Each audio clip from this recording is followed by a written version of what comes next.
मेरे क्वेश्चन गलत नहीं होते हैं, मैं छोड़ देता हूँ डर के मारे कि यार नहीं नहीं नहीं ये नेगेटिव जाएगा। वो चीज ना मेरे को बहुत नुकसान करती थी, चाहे वो टेस्ट सीरीज में प्रिपेयर दे रहा हूँ, चाहे वो नॉट सेट एट में भी मेरे साथ यही दिक्कत हुई। मैंने क्वेश्चन छोड़ दिए इस डर में कि नहीं होगा। जब मैंने किसी से नहीं पूछा कि मेरे को क्या है, कुछ कुछ नहीं, बस मैंने यूट्यूब पे देखा, टेस्ट सीरीज ली, यूट्यूब सारी आपकी क्लासेज एडवांस की सारी देखी, एडवांस सीरीज देखी, जो भी चीज़ें थी, और फिर यूट्यूब के थ्रू ही मुझे इसके बारे में पता चला था। डायरेक्ट नॉट सेट एट दिया था, उसमें प्री हो गया था, फिर मेन से नहीं हो पाया किसी वजह से। देन थोड़ा सा वो जो टाइम था वो था, ऐसा लगता है कि यार क्या क्या कमी रह गई ऐसे ऐसे। तो फिर अगेन उस चीज़ को ओवर थिंकिंग थोड़ा कम करा, मेन चीज़ जो थी वो कम करी इस बार थोड़ा सा। मेरी बहन है, वो मेरी सिस्टर है, मेरी मदर फादर सब की तू तेरा होगा, आज ना कल होगा, ये था। तो इसी चीज़ ने सर मेरे को मोटिवेट किया कि नहीं यार, मुझे खुद पे इतना नहीं है जितना मेरे को मेरे घर वालों पे था, घर वालों को मुझ पे है कि यार नहीं करेगा, ये कर लेगा, मतलब आज ना कल में करेगा।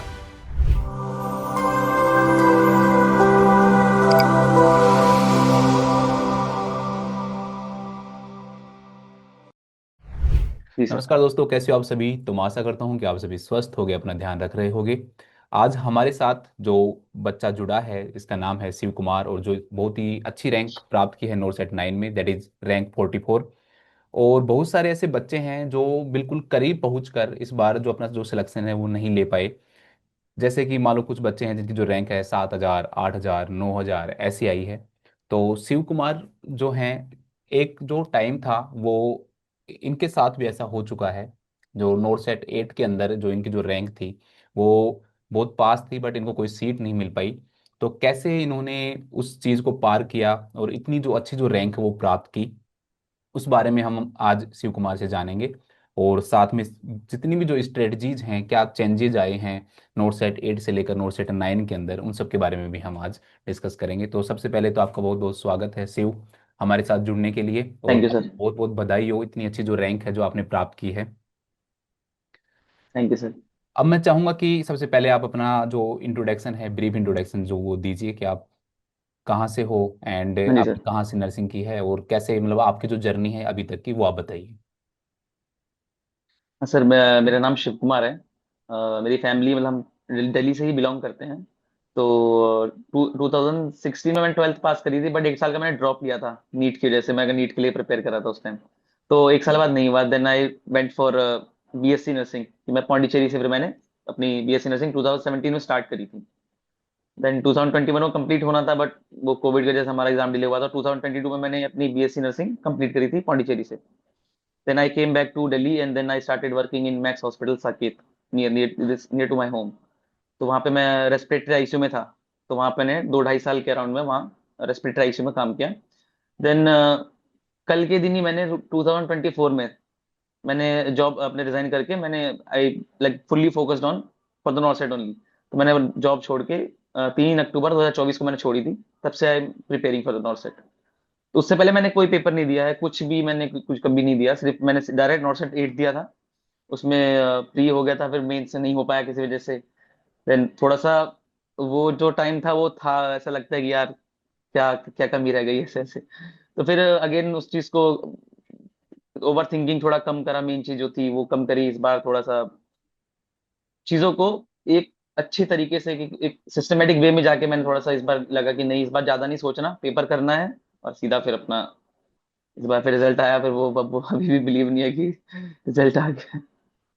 तो यही था सर मेरा तो बस। कितनी अच्छी बात है, देखो एक साल होते होते जैसे आपने जॉब छोड़ी और विद इन 1 ईयर, मतलब कि लास्ट डे था उसी दिन आपको जो जॉब है वो गवर्नमेंट जॉब मिल गई। सर कोइंसिडेंस मेरी लाइफ में बहुत है, बिकॉज प्री का जो रिजल्ट आया था 18 सितंबर, उस दिन मेरा बर्थडे था। अच्छा। तो उसमें 98.86 समथिंग कुछ परसेंटाइल थी। बर्थडे के दिन मेरा प्री का रिजल्ट आया था, और आज कल के दिन मैंने जॉब छोड़ी थी, और कल के दिन ही रिजल्ट आया। तो ये बहुत बहुत। कोइंसिडेंस है चीज है। हाँ, बहुत बड़ी बात है ये तो आपको सिर्फ बहुत। टीएनसी के बारे में कैसे पता लगा। सर टीएनसी का मैंने यूट्यूब पे ही देखी थी, जब जैसे मैंने स्टार्ट करी, जब मैं प्रिपेयर नहीं भी कर रहा था तब भी तो ऐसे होता है, हमारा इंटरेस्ट तो रहता ही है पढ़ाई में, तो वो चीजें चलती थी पहले, ऐसे देखा था यूट्यूब पे। जब मैंने प्रॉपर ऐसे जर्नी स्टार्ट करी प्रिपरेशन की, तब प्रॉपर मैं यूट्यूब पे फॉलो कर रहा था चीजें। फिर मैंने एक्चुअली मैंने कभी किसी से पूछा नहीं टीएनसी के बारे में, मैंने बस खुद ही देखा, खुद ही फिर हर चीज मैंने टेस्ट सीरीज का फिर वो करा।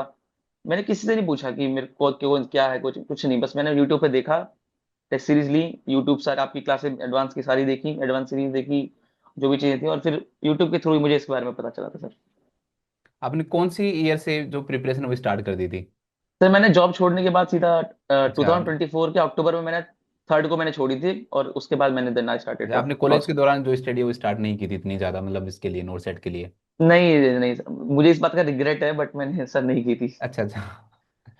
तो एक जो टाइम था जब आपको जो सीट है वो नहीं मिल पाई थी, और बहुत सारे जो बच्चे हैं वो आज इसी हाँ जी फेज सर। पे हैं, तो उस जी वो जो सर। दिन होगा वो शायद आज आप उस दिन को भी नहीं भूल पाओगे, और जो एक अच्छी जो रैंक आई है इस दिन को भी नहीं आप कभी सर। नहीं भूल सकते। तो बहुत सारे जो बच्चे हैं वो आज भी बेचारे इस कंडीशन पे हैं, मैं उनके बारे में बहुत सोचता हूँ। तो आप ये बताइए जी कि सर। जिस दिन आप इस सिचुएशन पे थे कि आपको सीट नहीं मिली और आप बिल्कुल करीब भी पहुंच गए ना, उसमें ज़्यादा दुख होता है हमें। तो आपने क्या ठानना, वो ज्यादा क्या लगता है। सोचा कि मुझे क्या करना है? तो उस फेज के बारे में बताइए आप बच्चों को। सर मेरा नॉर्थ साइड 8 का जिस मेंस का रिजल्ट एक्चुअली प्री का आ गया था, तो हमारे घर में क्या होता है कि आप अब बोलो कि आपका पेपर निकला है, तो उनको लगता है कि पेपर निकला मतलब आज अब इसकी नौकरी लग गई है, वो प्री एडवांस उतना नहीं बताया था चीजें घर में। तो मैंने मम्मी हम्म। को बोला, मम्मी प्री इतने इतने नंबर आए हैं, तो मम्मी मेरी बहुत खुश की, अरे यार तेरा अच्छा हो गया ये।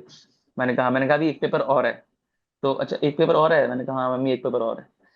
जिस दिन मेंस का रिजल्ट आया, देख अब ऐसा टाइम है सर, किसी के घर वाले किसी को थप्पड़ नहीं मारते, कुछ गाली कुछ ऐसा कुछ नहीं है, पर मेंस का रिजल्ट आया, मैंने कम से कम 5-6 दिन तक घर में मम्मी को बताया ही नहीं कि मेरे रिजल्ट आया, क्योंकि उनका वो जो फेस है ना, वो मेरे को नहीं ऐसा लग रहा था कि देखना था। मैं मेरे से नहीं होगा, मैं इनको नहीं बताऊंगा ना। हाँ फेस मतलब नहीं मेरे कर को ऐसा होगा पाऊंगा। कि यार मम्मी को बोलूंगा कि नहीं, फेस नहीं कर पाऊंगा, कि बोलेंगे नहीं कुछ, पर एक वो हाँ हाँ। आंखें बोल देते कि उनको हम लगा एक्चुअली में ये उनको चीज तो। प्राउड फील तो मैंने करवाना पाँच छह चाहते दिन हैं।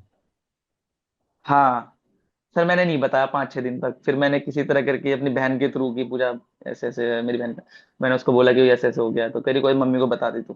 तो मम्मी को बताया, मैंने कहा कोई बात नहीं, तू कर क्या हो गया अभी, मतलब घर वालों का भरोसा हमेशा है कि मेरी बहन है, वो मेरी सिस्टर है, मेरी मदर फादर सब, कि तू तेरा होगा, आज ना कल होगा, ये था। तो इसी चीज ने सर मेरे को मोटिवेट किया कि नहीं यार, मुझे खुद पे इतना नहीं है जितना मेरे को मेरे घर वालों पे था, घर वालों को मुझ पे है कि यार नहीं करेगा, ये कर लेगा, मतलब आज ना कल में करेगा। तो ओके। वो जो एक आपको फैमिली का सपोर्ट है ना सर, वो बहुत बहुत हेल्प करती है चीजें, बहुत। तो वही चीज मेन फोकस था कि मैंने नॉट सेट 9 के लिए और ज्यादा, कि नहीं यार इनको लगता है होगा तो सच में होगा, फिर मैंने उसको थोड़ा और अच्छे से रिफाइन की, चीजें पढ़ी दोबारा, जो भी चीजें नोट्स वोट्स पूरा करके देन आई अगेन मैंने वो चीजें स्टार्ट करी फिर। अब मैं डिटेल में जानना चाहूंगा कि मतलब क्या ऐसे डिफरेंसेस थे कि पिछली बार जो आप है वो मतलब 5,000 के अबाउट आपकी रैंक आई थी और इस बार आपकी 44 रैंक आई, तो उस तैयारी में और आज की जो तैयारी थी उसमें क्या डिफरेंसेस थे?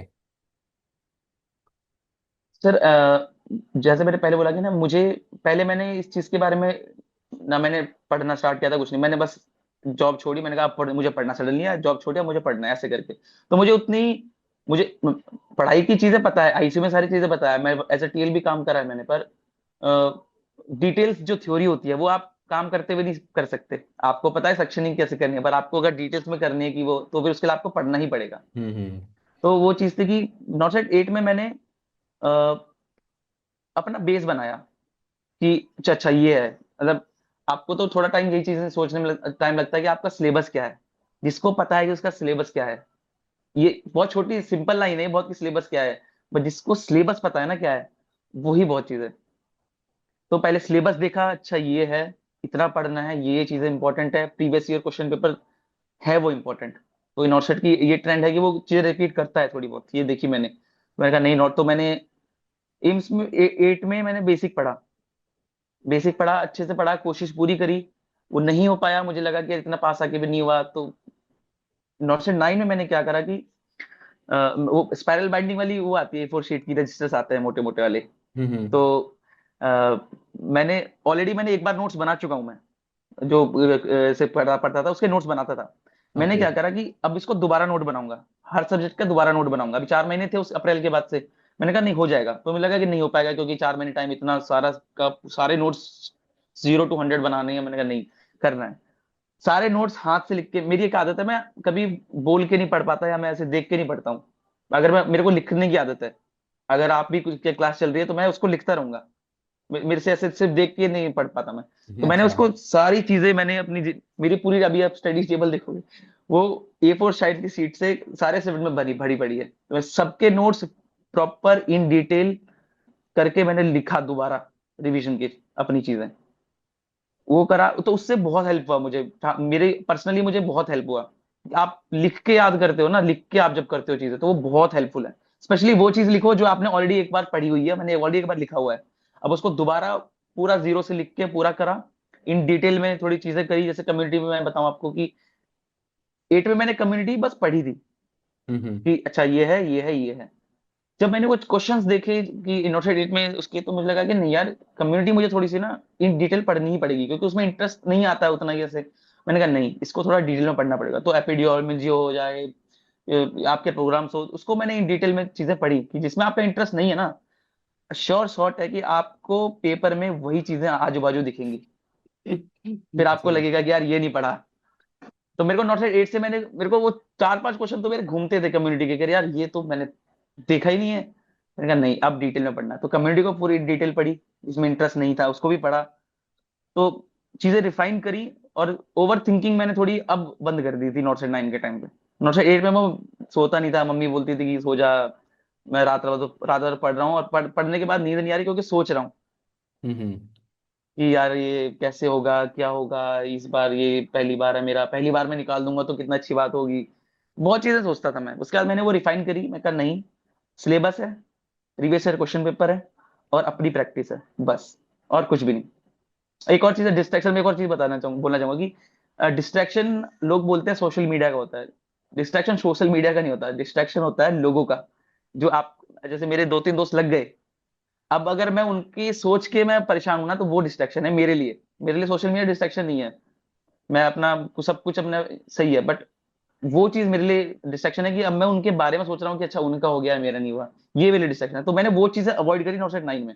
मैं कहा नहीं, ठीक है, आज न कल, परसों तरसों, 1 साल 2 साल 4 साल में होगा। तो इसको नहीं सोचना है, डिटेल में पढ़ाई करनी है। जो चीजें नहीं पसंद है वो भी करनी है, जो सब्जेक्ट आपको नहीं पसंद है वो भी करना है। ये चीजें करी सर फिर मैंने। बहुत अच्छा बताया आपने डियर। तो क्वेश्चन जो प्रैक्टिस है उसका आप कितना योगदान मानते हो कि एक बच्चे के लिए कितना जरूरी होता है वो? सर अभी आपसे मेरे थोड़ी पहले बात, मैंने वही बता था कि क्वेश्चन पेपर आप थ्योरी पढ़ रहे हो, वो एक सेक्शन हो गया। मान लो आपकी लाइफ के दो पेपर के 2 सेक्शन हो गए। एक हो गया कि आप थ्योरी पढ़ रहे हो, एक होगा कि आप क्वेश्चन पेपर अटेम्प्ट कर रहे हो।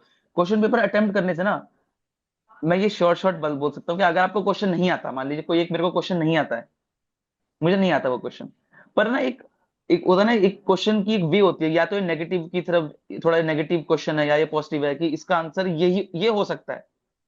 कोई भी बच्चा ऐसा नहीं होता जिसको 160 के 60 क्वेश्चन आते हो मेंस में। दो चार हम्म। क्वेश्चन आपको ऐसे करते हो कि नहीं यार ये आपको नहीं पता उसका आंसर, पर आप करोगे कि, तो एक वो हैबिट बना देता है। एक आपको ना आंसर ना ऐसे हाईलाइट दिखेगा उसमें, जब आप क्वेश्चन पेपर प्रैक्टिस करोगे आपको पता है कि यही है, यही इसका आंसर है। आपको नहीं आता होगा तब भी आपको लगेगा कि नहीं, जैसे अभी मेंस में भी 1-2 क्वेश्चन ऐसे थे, मुझे पता था कि मुझे नहीं आते क्वेश्चन, वो डैंडी वॉकर वाला जो क्वेश्चन था। तो हाँ हाँ मैंने किसी हाँ लेक्चर हाँ। में कहीं बस सुना होगा, तो बस रिदम रह गई थी कि उसके पीछे ना इसके बाद ये लगता था। तो वो एक रिदम थी कि क्वेश्चन पेपर नहीं यार, ये कहीं देखा है मैंने, ये होगा इसका आंसर। तो क्वेश्चन पेपर प्रैक्टिस से आपकी आदत बनेगी सही क्वेश्चन, सही आंसर करने की। ये बहुत बहुत बहुत मतलब एक सेक्शन हो गया थ्योरी, वो जरूरी है, बेस हो गया, पर आपको क्वेश्चन पेपर प्रैक्टिस करनी ही पड़ेगी। उसके बिना आप नहीं नहीं होगा आपका, बहुत दिक्कत होगी फिर उसके बिना। मेरे काफी दोस्त ऐसे हैं जो मेहनत शायद मुझसे ज्यादा करते हो, बट उन्होंने शायद उस चीजों क्वेश्चन पेपर प्रैक्टिस उतनी शायद नहीं करी है अभी। तो मैंने उनको भी बोला है कि यार बस क्वेश्चन, अब तुम्हारा बेस अच्छा है, अब बस वही करना है कि क्वेश्चन पेपर प्रैक्टिस करनी है, बहुत जरूरी है। आज के टाइम में सच में बहुत ज़्यादा जरूरी हो गया है क्वेश्चन प्रैक्टिस करना। अब मैं ये जानना चाहता हूँ कि आपने कितने क्वेश्चंस अटेम्प्ट किए हैं प्री एंड मेंस में? सर मैं सच बताता हूँ, मैंने मैंने आज तक दो या तीन पेपर दिए हैं मैंने। एक सीआरई दिया था मैंने, अभी मेरा सीआरई का रिजल्ट आया था अभी थोड़े दिन पहले, अगस्त वाला जो था। हम्म। तो उसमें मेरी रैंक थी 181 रैंक थी मेरी। तो उस पेपर के बाद से, और इस नॉट सेट 8 के बाद से मैंने एक चीज नोटिस करी, जैसे मैं टीएनसी की टेस्ट सीरीज करता था, तो मैंने एक चीज नोटिस करी कि मेरे क्वेश्चन गलत नहीं होते हैं, मैं छोड़ देता हूँ डर के मारे कि यार नहीं नहीं नहीं ये नेगेटिव जाएगा। वो चीज ना मेरे को बहुत नुकसान करती थी, चाहे वो टेस्ट सीरीज में पेपर दे रहा हूँ, चाहे वो नॉट सेट एट में भी मेरे साथ यही दिक्कत हुई। मैंने क्वेश्चन छोड़ दिए इस डर में कि नहीं होगा, जबकि अगर ऐसे मैं अब जैसे पीएनसी की टेस्ट सीरीज कर रहा हूँ, तो उसमें तो कोई ऐसा है नहीं कि ये प्रॉपर वाला एम्स का पेपर दे रहा हूँ मैं। तो उसमें मैं रिस्क लेता था कि नहीं यार मैं कर रहा हूँ। तो मैंने 2 3 4 महीने क्या करा कि मैं मैंने कर दिया क्वेश्चन, मैं कहा नहीं मेरे को पता है वो नहीं होंगे गलत, पर जो डर होता है ना कि नहीं यार ये हो जाएगा, तो मैंने नॉट सेट 8 में भी, सॉरी नॉट सेट 9 में, प्री में भी मैंने 100 आउट ऑफ 100 क्वेश्चन करे थे। अच्छा। और मेंस में मैंने 160 आउट ऑफ 160 करे थे सर। अरे वाह। तो अभी नॉट सेट मैंने दोनों में, सर मेरी प्री में परसेंटाइल थी 98.86, अभी नॉट सेट 9 की। और ये मेंस में मैंने टोटल 160 क्वेश्चन करे थे, इसमें से 124 सही हैं। अच्छा। 124 सही थे, हाँ 124 सही थे। Very good. अब मैं ये जानना चाहूंगा कि आपने कौन कौन सी बुक्स पढ़ी हैं। सर मैं बोलूंगा पता नहीं सर, शायद लोग बिलीव करें नहीं करें, मैंने सर जैसे 3 4 बुक्स हैं फेमस, जैसे हो गया आपका पीआर यादव हो गई, या टारगेट हाई हो गई। टारगेट हाई, सोंडास ये मॉसबी। हाँ हाँ, मैंने हाँ सॉन्डर्स मॉसबी मैंने खरीदी। पढ़ी एक भी वो नहीं। होता है ना कि अरे सब पढ़ रहे हैं नहीं सर, मैंने पढ़ी, मैं बताता हूँ कैसे पढ़ी मैंने सर वो बुक।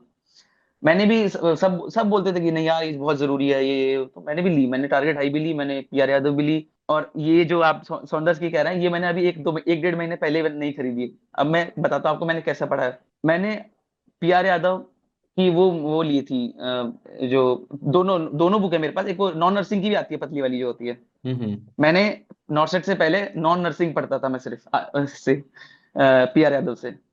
मैंने उससे नॉन नर्सिंग पढ़ी है, कंप्यूटर अपने नॉन नर्सिंग की चीजें सारी वो मैं पीआर यादव से पढ़ी। टारगेट हाइट से मैंने सिर्फ इमेजेस होते हैं, जो इमेजेस होती हैं, हम्म। बुक के स्टार्टिंग में इमेजेस की सारी बहुत सारी हम्म। फोटोज हैं, हम्म। मैंने वो इमेजेस पढ़ता था। और सॉन्डर्स भी मैंने इस चक्कर में ली थी कि मैं पढ़ूंगा, मैंने ली थी वो एशियन एडिशन, एशियन कुछ करके है वो, third South Asian third edition. Edition something. South Asian, हाँ। साउथ एशियन एडिशन, हाँ हाँ, हम्म। वो ली थी, उसको भी मैंने बहुत सुना।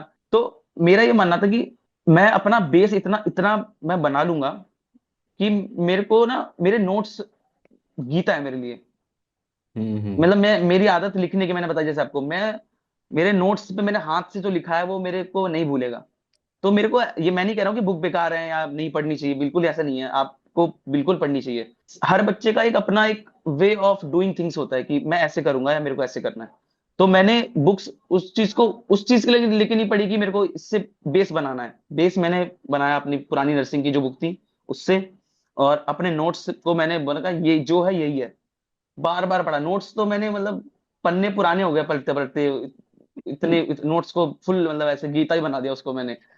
मैं स्पाइरल बाइंडिंग का खरीदता था, उसमें लिखता था, क्वेश्चन कर रहा हूँ लिख रहा हूँ, क्वेश्चन कर रहा हूँ लिख रहा हूँ, लिखने की आदत, लिख लिख के करने की।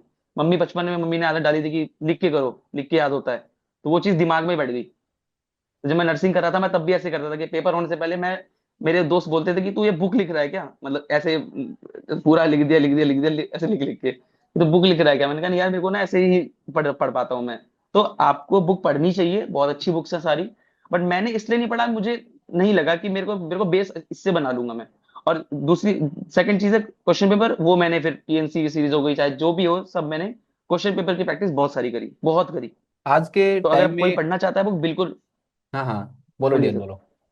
आप करो आप। नहीं तो आज अगर किसी को हाँ तो सर अगर किसी को बुक पढ़नी है, बिल्कुल आप पढ़ो, मैं नहीं कह रहा हूँ कि बुक बेकार है, सारी बुक अच्छी हैं। मेरा पर्सनल, आप मेरे से पूछोगे कि मैंने क्यों नहीं पढ़ी, तो मेरा ये था कि मेरे को मेरे नोट्स पे ही सब करना है। मैं लिख दूंगा सब कुछ, सब लिख दूंगा मैं, इन डिटेल की चीजें भी लिख दूंगा, डायग्राम बना दूंगा। एनाटॉमिक डायग्राम में भी बना देता था सर मेटाफाइज उस के प्रॉपर, मैं 3 सेक्शन में उसको मैं ड्राइंग बना देता था कि ना लिख के ऐसे ही करूंगा मैं। तो मेरे मेरे तो है कि मैं रिवीजन करूंगा मेरे बुक्स, मेरी इससे नोट से। तो मेरा, अगर आपको लिखने की आदत है तो आप लिखो। अगर जैसे आप कोई कोई अगर मेरे जैसा है जिसको लिख के वो लिखते रहो उसको, छप जाएगा आपके दिमाग में, आप भूल ही नहीं सकते उस चीज को। आज जैसे कि आपने बताया कि आप जो YouTube की जो क्लासेस हैं वो भी देखते थे, तो मैं जस्ट हाँ ये जी सर। पूछना चाहता हूँ कि आज के टाइम में जो YouTube है ना, वो बहुत बड़ा डिस्ट्रैक्शन का भी रीजन होता है। उसका सबसे बड़ा रीजन ये है कि YouTube पे हजारों चैनल हो गए होंगे आज के टाइम में नर्सिंग में। हर कोई हम्म मतलब कि YouTube पे है, हम्म बहुत सारे अच्छे टीचर भी हैं। हम, मैं ये नहीं कह रहा कि हम अच्छे टीचर हैं या बाकी के बहुत सारे हम्म। टीचर्स भी बहुत सारे अच्छे हैं, बट बच्चों को ये कई बार मैसेज आते हैं कि सर हम डिस्ट्रैक्ट हो जाते हैं, कभी कोई क्लासेस देखने लग जाते हैं, कभी कोई क्लासेस देखने लग जाते हैं।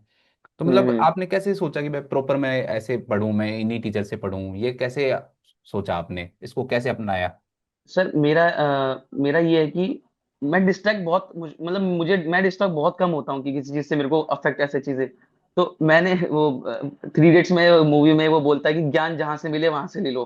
मतलब हम्म। अगर आप डिस्ट्रैक्ट वाले इंसान नहीं हो, अगर आप इजिली डिस्ट्रैक्ट नहीं होते हो, तो मेरे लिए ये है कि आपको ज्ञान जहां से मिले वहां से ले लो। तो वो चीज मेरे दिमाग में बैठी पड़ी है कि अब जैसे मैं इंस्टाग्राम भी चला रहा हूँ अगर, तो अगर उसमें क्वेश्चन देख रहा हूँ तो ऐसे नहीं कहूंगा कि मैं स्क्रॉल कर दूंगा, अगर ये क्या आ गया, मैं तो रील देख रहा था। तो मेरे मेरे साथ वो नहीं होगा। तो अगर मेरे इंस्टाग्राम की रील पे अगर क्वेश्चन आ गया तो मैं पढ़ूंगा, फिर अच्छा ये है, ये क्वेश्चन है, अच्छा ये हो रहा है। तो अगर आप ऐसे इंसान हो, आप किसी चीज से इजिली डिस्ट्रैक्ट नहीं होते हो, तो आप जहां से ज्ञान मिल रहा है आप लो। पर अगर आपको लगता है कि आप डिस्ट्रैक्ट हो रहे हो, कुछ चीजें ऐसी हैं कि नहीं हो रहा है, तो आप ना, अगर आपको डिस्ट्रैक्शन हटाना है, जैसे मैंने करा कि कुछ चीज अगर इफेक्ट कर भी रही है, तो मैं ना उसको टाइम टाइम बाउंड कर देता। मतलब कि मैं ना मॉर्निंग वॉक जाता हूँ सुबह 5 बजे। हमारे यहाँ संजय वन है एक बहुत बड़ा, तो उस बहुत अच्छा है वो। तो मैं वहां जाता हूँ। अब मैं क्या करता था कि जो ऐसी चीजें हैं ना यूट्यूब की, जैसे मेरे को देखनी है, तो मैं क्या करता, कान में हेडफोन लगाए, मैं ना वीडियो नहीं देखता अच्छा। था, ऑन करके इसकी स्क्रीन नीचे करके बस मतलब वॉक करते करते सुन रहा हूँ मैं, वीडियो हम्म। नहीं देख रहा हूँ। अब देखने पे कभी वो ऐड आता है किसी में, किसी में वो आता है, टीएनसी में तो मैंने देखा कि नहीं आता एक भी ऐड, तो वो बहुत अच्छी चीज है। तो अब जैसे ऐड आ रहा है, तो अब वो देखने से ना आप देखोगे, आपके आंखों मतलब सेंस है, तो आप जैसे आंखों में दिखेगा, अच्छा ये आ गया, हो गया डिस्ट्रैक्ट आप। मैं देखता ही नहीं था। आपकी भी बहुत सारी क्लास मैंने सिर्फ सुन के लिए, देखी भी नहीं है मैंने। अच्छा। कि मैं अपने कान में लीड लगाई, मैं यूट्यूब ऐसे स्क्रीन नहीं देखता हूँ मैं कभी। मैं ऐसे लीड लगाई, और मैं 1 1.5 घंटे का वॉक होता था मेरा। मैं चल एक क्लास खत्म हो जाती थी, क्योंकि आपकी क्लास लंबी होती है, तो वो एक एक अगर मैं 2x पे सुनता हूँ, तो मैं लगा के कान में। और मेरा ये मानना है कि ना उससे ना ज्यादा फोकस मिलता है। शायद ये मेरा मानना है, पता नहीं शायद लोगों का लोगों की। मैं सिर्फ सुनता मैं चल रहा हूँ और सुन रहा हूँ, तो मेरी ना सारा फोकस ना सिर्फ कान पे है कि अच्छा यही यही बोल रहे हैं, अच्छा अच्छा ठीक। अब जब कोई इमेजेस आ गए तो खोल लिया, बाकी अदरवाइज अच्छा यही चल रहा है। तो वो जो कान में लगा के मैं सुनता था ना, वो बहुत हेल्पफुल है मेरे लिए। तो अगर आप इजिली डिस्ट्रैक्ट नहीं होते हो, तो आप ले लो, आपको ज्ञान जहां से मिल रहा है। आपको इंस्टाग्राम पे रील में अगर क्वेश्चन आ रहा है, आप देख लो कि अच्छा ये क्वेश्चन है, ये ठीक है। बट अगर आप किसी चीज से इजिली डिस्ट्रैक्ट हो जाते हो, तो आप ना उसको टाइम बाउंड कर दो। मैं टाइम बाउंड करता था कि मैं सिर्फ वॉक जब करता था तब देखता था, और या मैं कभी नोट्स बना रहा हूँ तो मैं ऐसे देखता था। अदरवाइज मैं उन चीजों को नहीं कर छोड़ता था। और जहां तक लोग बोलते हैं कि ये सोशल मीडिया डिस्ट्रैक्शन है, मैं सच बता रहा हूँ सर, ये पता नहीं, ये मिथ है। ये मेरा मानना है कि सोशल मीडिया डिस्ट्रैक्शन नहीं है, अगर आपको उससे फर्क नहीं पड़ता तो। मेरे को नहीं है, मेरे मैं इंस्टाग्राम में चला लूंगा, मेरे को कुछ उससे दिक्कत नहीं होगी, पर मेरे को पता है कि वो टाइम बाउंड है, कि अभी मेरा पढ़ने का टाइम है। मैं चलाऊंगा, मैं इंस्टाग्राम चलाऊंगा, पर जब भी मेरी पढ़ाई खत्म हो जाएगी, मैं फिर चलाऊंगा। तो ये आज। दोनों चीज अगर आप हो चीजें, तो फिर आप उसको टाइम बाउंड करो चीज को, कि अभी पढ़ रहा हूँ, तो फिर मैं उसके बाद चला लूंगा, आधा घंटा मैं 15 मिनट दे दूंगा उस चीज को, पर अभी मैं पढ़ लेता हूँ। टाइम बाउंड कर दो अगर आपको लग रहा है कि आप डिस्ट्रैक्ट हो रहे हो तो। और नहीं तो फिर आप भाई, अगर आप लग रहा है तो आप इंस्टाग्राम पे भी अगर क्वेश्चन आ रहा है एग्जाम्पल के तौर पे, तो उसको पढ़ लो। वो डिस्ट्रैक्शन नहीं है। मैंने कई सारी मैंने आप जैसे आपकी भी इंस्टा पे मैंने देखी है चीजें, तो इसका मतलब ये नहीं कि वो डिस्ट्रैक्शन है, वो अच्छी चीज है। अगर आप उस चीज पे नहीं जा रहे हो तो बहुत अच्छी चीज है। आज के टाइम में जो एग्जाम का जो पैटर्न है वो थोड़ा सा जैसे चेंज हो रहा है। पहले जैसे कम्युनिटी के जी जी प्रोग्राम्स, सर। नए प्रोग्राम्स नहीं आते थे, एनेस्थीसिया के केसेस नहीं आते थे, हम्म। जैसे पॉइजनिंग हम्म। से रिलेटेड जैसे फोरेंसिक हम्म। मेडिसिन हो गया, हम्म। ऐसी चीजें नहीं आती थी। हम्म। तो वो आजकल आने लग गई हैं एग्जाम्स में। तो हम्म। कैसे डील किया आपने कि भाई मुझे ये चीजें भी पढ़नी है, और कैसे पढ़ा आपने उनको? सर वैसे मेरे को कम्युनिटी में इंटरेस्ट नहीं था। आपने सही कहा कि प्रोग्राम्स में मैंने नॉट साइड 8 में एक दो क्वेश्चन ऐसे देखे, मुझे लगा यार ये मैं तो इतना पढ़ रहा हूँ, मैंने सब पढ़ा है, ये कैसे कैसे छूट गया, ये तो मेरे को पता ही नहीं है, ये क्या है, ये कैसे पूछ लिया। वो आई थिंक टीएफआर वाला क्वेश्चन था नॉट साइड 8 में, टीएफआर की वो आई थी। तो मैंने कहा यार ये तो बहुत बेसिक था, ये मुझे क्यों नहीं आता। मैंने कहा नहीं, डिटेल में पढ़ना है। तो जैसे प्रोग्राम की चीजें हैं, जैसे आपने जो एंड टाइम पे वो जो प्रोग्राम्स वाला डाला था ना सर, वो बहुत अच्छा था। क्योंकि मैंने भी उसी की वीडियो आपकी आप पासवर्ड लगा देते थे, अभी सर करके वाला होता था उसमें, मैं खोलता था और सीधा फिर उसको दोबारा लिखना स्टार्ट। तो जैसे आपके प्रोग्राम्स की चीजें हुई, या ईसीजी हुई, एनेस्थीसिया की आपके अलग से, एनसीसी की आई थिंक न्यू वाली क्लास या आई थिंक ओल्ड वाली मैंने देखी थी रिसेंटली आपकी। न्यू हाँ में भी वो भी पढ़ा है देखी मैंने, हाँ। थी। हाँ न्यू में भी पढ़ाया सर आपने, हाँ न्यू वाला भी पढ़ाया और पुरानी वाली भी वो देखी। तो मुझे ऐसा लगा कि इन डिटेल आपको, हमें लगता है कि हो जाएगा, नहीं होगा भैया, आपको थोड़ा सा ना इन डिटेल पढ़नी पड़ेगी चीजें। वो मुझे हाँ, नोट सेट 8 से मैंने वो चीज सीखी। ये हमने मुझे लेट भी गो कर ऐसे देते कि अरे ये। प्रॉब्लम हो जाती है कई बार। मैं बच्चों को जैसे ज्यादा डिटेल में पढ़ाता हूँ ना, तो मुझे खुद को भी ऐसा लगता है कि यार बच्चे ऐसे कमेंट करने लग जाते हैं। जैसे कैंसर ऑफ सर्विस हम्म। पढ़ाया था मैंने, बहुत डिटेल में पढ़ा दिया हाँ उसको, हर एक चीज, कोई चीज हाँ। नहीं छोड़ी मैंने उसमें। अब बच्चों को ये हम्म लगता कि यार सर ज्यादा डिटेल में पढ़ा रहे हैं, बट आज का जो टाइम है हम्म। ना, उसमें हमें डिटेल में पढ़ना ही पड़ता है। और उसमें से फिर ये है ना जरूरी कि है सर वो। हाँ, कोई भी चीज पढ़े तो एकदम अच्छे से पढ़ लेना, तो उसमें चीज बाहर आ ही नहीं सकती। अब कैंसर ऑफ सर्विस का कोई भी क्वेश्चन आएगा, उससे बाहर हो ही नहीं सकता। जो आपकी बार भी आया, जैसे बिल्कुल। एसिटिक एसिड का आया था, विजिलेंस एसिडिक का वाला। जो मेथड है वो आया था, हम्म। गार्डासिल आया था प्री के हम्म अंदर, वो भी हमने पढ़ा था, हम्म। हमने हर चीज हम्म। पढ़ी हुई थी। तो डिटेल में पढ़ने का फायदा ही मिलता है। बच्चों को लगता है कि टीचर यार इतना डिटेल में क्यों पढ़ा रहा है, बट ये है कि वो बच्चों के ही नहीं, फायदे के लिए होता है। वो सर आपकी बिल्कुल बिल्कुल सही बात है। हम बच्चे लेट गो कर देते कि ये नहीं आएगा, मुझे पता है, हमें पता है कि शायद ना भी आए वो, बट वो ना इन डिटेल अगर आपको चीजें पता है ना, तो आपको वो कॉन्फिडेंस देती है। ऐसा मुझे लगता है कि वो चीज आपको अंदर से आप ना थोड़े रहते होगे नहीं यार, पूछ ले, क्या पूछ लेगा। एक वो कॉन्फिडेंस देती है इन डिटेल की चीजें। स्पेशली आप क्लास लेंदी है, पर अगर आप उसको क्लास को देखोगे तो आपको लगेगा ही नहीं, इस इतना मैंने कर लिया ना तो इससे बाहर नहीं है। आपको कॉन्फिडेंस देती है वो चीजें। तो मेरा भी वही कि मैं डिटेल में ही पढ़ता हूँ और मैं लिखता हूँ फिर इन चीजों को, डिटेल वाली चीजें भी। तो इस बार मैंने नोटसेट 8 से, मैंने ये नोटसेट 8 से मुझसे अगर वो पूछे कि आपने नोटसेट 8 से क्या सीखा है, तो मैंने यही सीखा है, लेट गो मत करो, उसको पढ़ लो। इन डिटेल भी है तो एक बार पढ़ लो आप उसको। हमारा अनकॉन्शियस माइंड भी कभी कभी हमारे दो चार क्वेश्चन अनकॉन्शियस माइंड हमारा ठीक कराता है कि इसको कहीं देखा है, कुछ सुना है इसके बारे में। वो चीजें बहुत हेल्प करती हैं, स्पेशली पेपर के टाइम पे। हाँ, कई बार हम सुन भी लेते हैं ना, तो ऐसा लगता है कि हाँ ये सुना हुआ है। जैसे स्कोर है, मैंने बहुत डिटेल में पढ़ा है, तो अब की बार जैसे क्वेश्चन है वो मान लो जी जी सिंपल जी। आ गया, इतना नहीं था। लेकिन ये है कि जैसे मैंने पढ़ा हुआ हम्म था कि भाई ये रेस्पिरेटरी डिस्ट्रेस से रिलेटेड हैं ये जो दोनों मेथड हम्म हैं, silver Anderson hmm and Downies. But वो काम आया। हम्म। मतलब और भी ज्यादा टफ भी क्वेश्चन बिल्कुल आता सर। तो शायद उसे बाहर नहीं आता, क्योंकि हमने बहुत उसको डिटेल में पढ़ा था। तो डिटेल में पढ़ने का आज हाँ। समय है। अब वो टाइम गया कि जस्ट हम बस कि बार बार से पढ़ ले, सरफेसली पढ़ लें, तो वो नहीं हो सकता, मैं तो ये मानता हूँ। और बच्चों को भी मैं यही एडवाइस दूंगा कि पढ़ो तो कोई भी टॉपिक, उसे टाइम ले लो। जैसे मान लो कैंसर सर्विस को 1 घंटे पढ़ रहे हो, अब 1 घंटे की जगह उसको 2 घंटे पढ़ लो ना। बिल्कुल कम से कम कभी उससे बाहर तो नहीं आएगा। अब 1 घंटे पढ़ के भी बाहर से आए तो वो 1 घंटा खराब हुआ। उसमें कम से कम 2 घंटे बिल्कुल आपके सर। लिए, लेकिन दोनों घंटे आपकी यूटिलाइज हो गए वो। एक मैं सिर्फ आपसे रिवीजन के बारे में जानना चाहता हूँ। एक्चुअली में मैं ये हाँ जानना जी चाहता सर। हूँ कि कितनी इंपॉर्टेंस है रिवीजन की, और आप रिवीजन का आपका क्या पैटर्न था, आप कैसे रिवाइज करते थे। बच्चे क्या करते हैं कि पढ़ते जाते हैं, पीछे का छोड़ते जाते हैं, उसको वापस देखते ही नहीं है। तो आप कैसे डील करते थे उससे?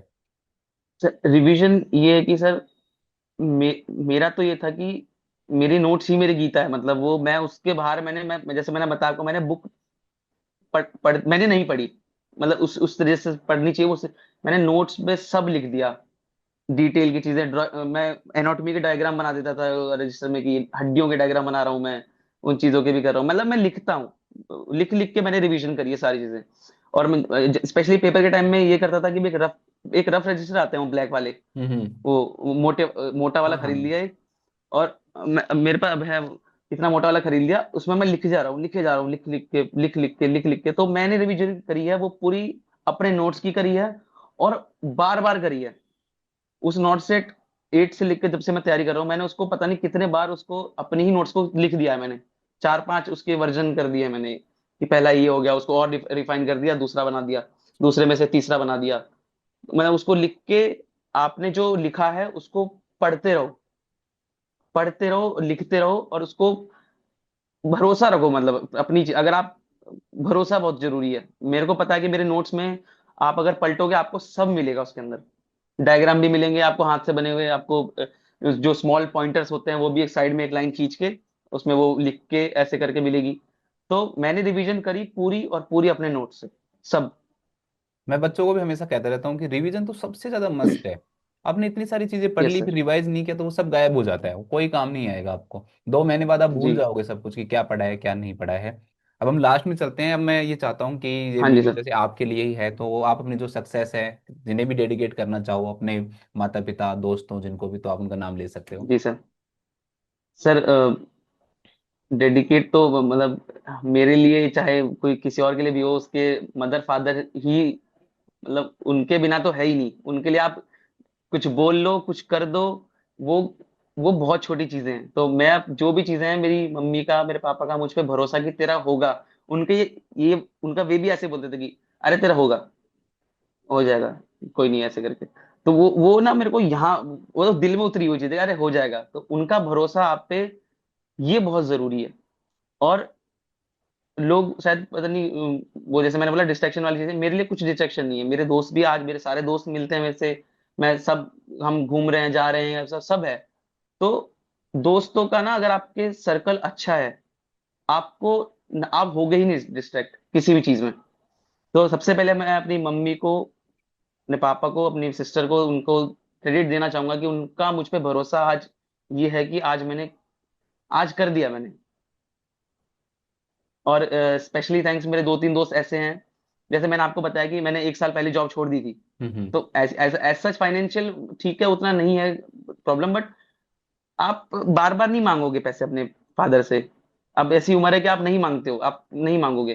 तो चाहे वो फाइनेंशियल हेल्प हो, चाहे वो दोस्तों का भी आप पे कि अरे यार तू टेंशन क्यों ले रहा है, जैसे मैं नॉट डेट में मेरा नहीं हुआ, मैं थोड़ा सा हो गया था परेशान, करेगा। तो वो भी बोलते कि नहीं यार तेरा हो जाएगा। तो दोस्त आपके अगर अच्छे हैं, आपको कोई दिक्कत नहीं होगी लाइफ में। और आप आपके मदर फादर का आप पे बस वो रहे, आप कर लोगे, कुछ ना कुछ आप करोगे और अच्छा करोगे। आप चाहो तो अपने दोस्तों का नाम भी ले सकते हो, ताकि वो वीडियो देखें तो खुश हो जाएं कि हाँ। सर बहुत सारे हैं मेरे, बहुत सारे, किसका नाम लूं? सारे अच्छे, करिश्मा है, गौरव है, अ, कपिल है, बहुत सारे हैं सर। ऐसे तो बहुत लंबी लिस्ट है, बट सारे सारे मेरे अच्छे दोस्त हैं, मेरे काफी अच्छे हैं, मतलब भरोसा है उनको मेरे पे। बहुत अच्छा लगा शिव आपसे बात करके। आपने बहुत ही मतलब डिटेल जी में एक सर। एक दो चीज़ें हैं जो बताई हैं, और ये इस चीज़ को भी दर्शाता जी है कि सर। आप बहुत अच्छे स्पीकर भी हैं। और मैं आशा करूंगा कि ये सभी जो भी बातें हमने की हैं ये बच्चों के बहुत काम जी सर। आएंगी, और वो इनका यूज करेंगे, और अगला जो एग्ज़ाम है वो भी अच्छे से क्रैक करके एक अच्छी जो रैंक जो है वो देंगे। तो आपको बहुत बहुत जी बधाई सर। है। आपके सभी दोस्तों का भी मैं शुक्रिया देना चाहूँगा जिन्होंने आपका साथ दिया। आपके माता पिता को भी बहुत बहुत नमस्कार, आपकी सिस्टर को भी बहुत बहुत नमस्कार। थैंक यू सो मच हमारे सर साथ मैं आपको जुड़ने एक के बात लिए। बोलना चाहूंगा सर, एक एक चीज आपको बोलना चाहूंगा, हाँ मैंने जी। ये शायद मेंशन नहीं करा। अ, आपकी सर, मैं मुझे ना पता नहीं, इसे मेरे को सेलिब्रिटी वाली फीलिंग इस टाइम क्यों लग रही है, आपको ना मैंने यूट्यूब पे देखा है।